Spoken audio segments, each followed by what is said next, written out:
ตอนบ่ายของวันที่27กรกฎาคมนี้ที่ห้องว่าการแขวง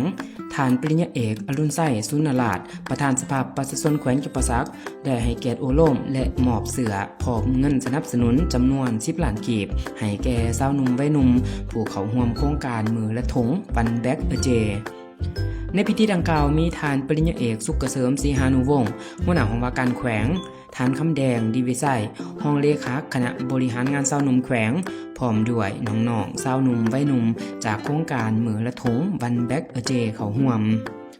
ในโอกาสนี้ท่านปริญญาเอกอรุณไส้สุนราชได้กล่าวชมเชยและแสดงความชื่นชมต่อจิตใจอาสาสมัครของสาวหนุ่มวัยหนุ่มที่ได้ริเริ่มและขับเคลื่อนโครงการมือและถงวันแบ็กเจอย่างต่อเนื่อง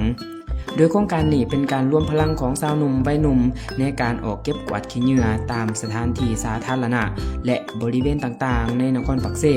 เพื่อสร้างความสะอาดและปลูกจิตสำนึกการอนุรักษ์สิ่งแวดล้อม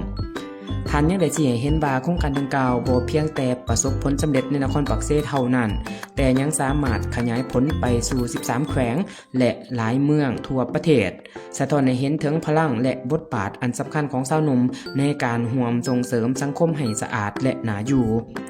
พร้อมกันนั้นท่านปริญญาเอกอรุณไส้สุนราชก็ได้มอบเสือและเงินสนับสนุนจำนวน10 ล้านกีบเพื่อเป็นขวัญกำลังใจ